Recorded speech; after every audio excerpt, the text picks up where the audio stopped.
Okay, this is going to be hard. I have never written this down and have never even been able to fully explain it to another, even over many years of association. Here goes. The guy I was engaged to at 16 was into sadomasochism. My parents were the worst type of alcoholics and very, very abusive, to put it mildly. They thought it was cool or some kind of badge of honor to be with this crazy guy. He even had me shoot him once. He would do things to me. Sometimes he would get angry if I smoked or wore makeup, and this night as I was doing dishes and my parents were gone, I asked for a cigarette. He gave me one with the dangerous gleam in his eye I had come to know meant trouble. I light it and take one puff when he grabs the dish towel from my hands and begins snapping me with it. After several hard hits, he wraps it around my throat twice, and I think he had his hands together behind my neck. You should know that barely 2 years before this, I had broken my neck in a diving accident and wore a neck brace for a year, so this was very bad. I could not speak or scream, and I struggled to no avail. I watched his face fade and sound become muffled and felt like I was receding. I'd passed out in the ocean before, caught in waves, so I recall thinking I would pass out and come to again. I had the feeling that some time went by. It was a kind of quickening sensation, and it alerted me. I became aware I was somewhere, and at first I waited for sight, sound, etc. to return, but it didn't. I wondered as to my physical condition. Was I blind or what? I remembered being strangled, trying to breathe, getting scared, and everything went black, and then I knew I was somewhere else. It was frightening, and I didn't understand. I was in a void, no sensation whatsoever, and though it scared me, it also felt safe. No cold, no heat, no sound, no beginning and no end. I knew it. Yet how I could know that scared me more. I came to grips with the fact that I was out of my body, yet still I existed. In my life, I had gone from believing in God to being angry with him, to hating him, to dipping into witchcraft and Satanism, to numb, and then to science. I was a pure scientist and had no belief in this sort of thing at all. Time passed in a strange way, and now I know I was given the time I needed to come to terms with reality and feel calm. When I felt calm and at peace, I looked around, which is funny to say since I wasn't looking in the traditional sense, yet I was looking and saw nothing. I think I thought I was condemned and maybe hell was being locked in this void for all eternity. No matter how I tried, there was nothing. I became anxious and then maybe resigned a little, but then I saw a tiny light. It could have been a pinhole in black fabric. It was so small. Since it was the only thing to look at, I looked at it. In time, I dared to wonder what it was. When I thought I wanted to get close enough to see what it was, I was there. It was astonishing to me. I peered in and saw a movie, for lack of a better description, playing across with the void above, below, and behind, and it came from nowhere and disappeared into nowhere. It was life on this earth, and I knew these people yet had forgotten them or hadn't previously known of their connections to me and my life. I was feeling them, their grief and joy, love and hope, despair, etc.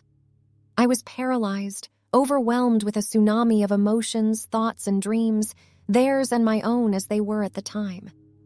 I think this movie began before my actual birth up to the moment of my attack, and in a strange way, a little past that. As I was carried along and consumed by this, I gained devastating understandings of others I'd hurt and didn't know I had, of people I thought were good, but they were really evil, and likewise of some I'd thought bad seeds, and they were good. I saw myself as I'd never seen me before, and I was ashamed, but also I had to relive all the horrible abuse, some of which I'd forgotten, all over again in every agonizing detail. I became aware of a presence with me. This presence was so vast and unimaginable I wasn't at first sure of what I was sensing, but then I knew it was God. He was everywhere and everything, the beginning and the end, and he was love. I came to know that love is a power to rival all powers real and perceived in the universe, something I never could have understood without this experience. As my life review, which by the way I didn't know what to call it until sometime in the last decade, went along, it picked up in speed. It felt ominous. I was battered with all this at light speed, and I knew if it got to the end, I was dead. I think maybe it meant the second death because I was terrified, and in my heart of hearts, I wanted to make things right. I remember that I knew my purpose.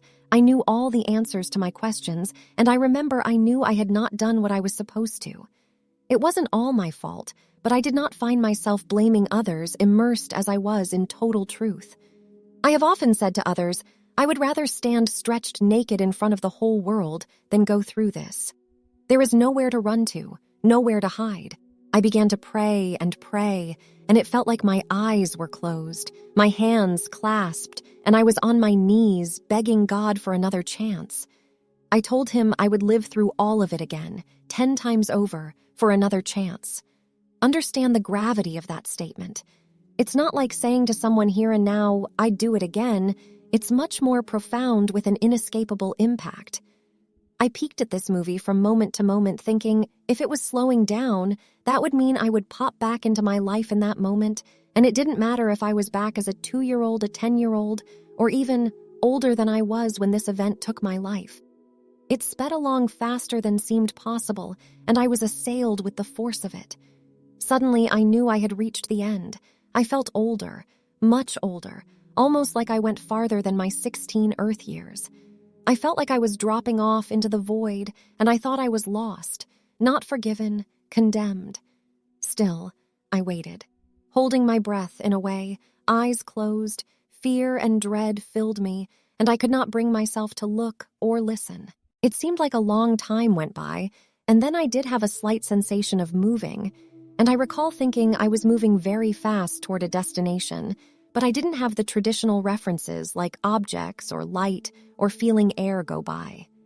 I still wasn't looking because I was too afraid to look, but then I heard something, very distant, very small sound. It grew louder and was deafening. I can only say it seemed like a trillion church bells all ringing at once. It was indescribable, and it grew in volume past anything I had ever thought possible. But it was strange in that I couldn't feel it like I would in my body when hearing such a loud sound. It sounded like I was traveling down a tunnel, and then behind all that sound was a different sound. I listened and strained toward it. It was a man. He was saying something. He was saying, "You're faking, you bitch, you're faking." I heard him loud now, as if he was right in front of me, and I looked. He was holding me upright. I see the towel dangling from his hand, and I'm being jerked violently around and slapped in the face, I think. He was supporting my weight, as I realized when suddenly I just stood up, but found I couldn't move back because the countertop was pressed against my backside. He looked as scared as I've ever seen him, and for a moment we just looked deeply into each other's eyes, searching, I think, and he stepped back a step or two in total silence. I stood there thinking I should be mad or call the police, but I wasn't, and I didn't. All I could say was, "Give me a cigarette." To which he replied with a short hesitation, "You already have one." I looked at my hands and was confused, and motioned with my empty hands. As I said, "I don't have a cigarette." He pointed at the floor. I looked and saw a whole cigarette had burned up in the linoleum, leaving a long burn. It wasn't burning anymore, and at first I thought, why would he tell me to pick up the filter, as it was plain to see there was no cigarette left, and then it sank in. That was the cigarette I was smoking, the one I had just lit up before I don't know how long I stood looking down at that butt. After a time, I looked up and asked him for another. He was still standing in the same spot, and after hesitating, he handed me one. I think I stood there smoking it, looking at him and him at me for a long time, but the events of the previous moments just didn't seem important anymore. I knew awarenesses and knowledge and was a different person. That does it for today's video. Let me know what you thought about it in the comment below.